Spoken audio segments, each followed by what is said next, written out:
జై తెలంగాణ. నేను నా కొడుకు ఆదిత్య గ్రాడ్యుయేషన్ సెరమనీ పూర్తి చేసుకొని అమెరికా నుండి వచ్చే లోపల మరి ఏదో లేఖ లీక్ అయిందని చెప్పి గత 2-3 రోజులుగా చాలా హంగామా నడుస్తున్నట్టుగా తెలుస్తా ఉన్నది. మరి ఈ సందర్భంగా నేను చెప్పదలుచుకున్నది ఒకటే, 2 వారాల క్రితం నేను గౌరవనీయులు పెద్దలు కేసీఆర్ గారికి ఒక లేఖ రాయడం జరిగింది. నేను ఈ విధంగా కేసీఆర్ గారికి ఇదివరకు కూడా నా ఒపీనియన్స్ ఎప్పుడున్నా కూడా లేఖ ద్వారా చెప్పడం జరిగింది. అయితే ఈసారి నేను మొన్ననే చెప్పున్నాను, కుట్రలు కుతంత్రాలు జరుగుతూ ఉన్నాయని.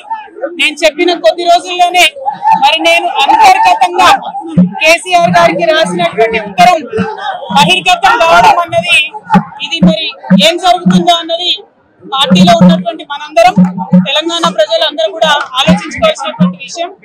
నేను వేరే ఏం విషయాలు చెప్పలేదు. నేను కేవలం పార్టీలో ఉండేటటువంటి అన్ని స్థాయిలో ఉన్నటువంటి నాయకులందరూ అనుకుంటున్నటువంటి విషయాలు.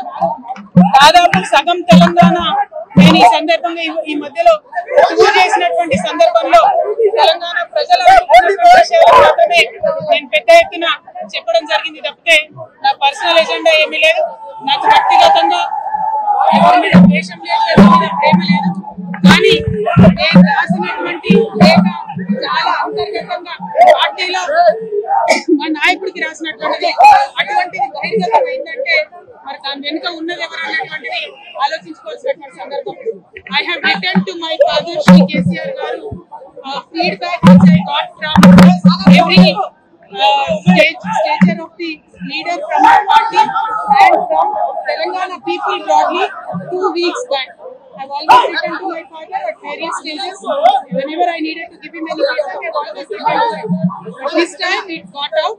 I believe it is a handiwork of some of the cohorts in the party, and the party should decide how to deal with them. I have not taken anything negative against KCR garu or the party. To strengthen the party, and to work for the people of Telangana.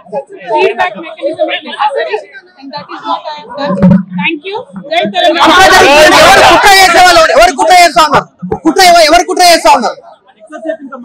KCR గారు దేవుడు, కేసీఆర్ గారు దేవుడు.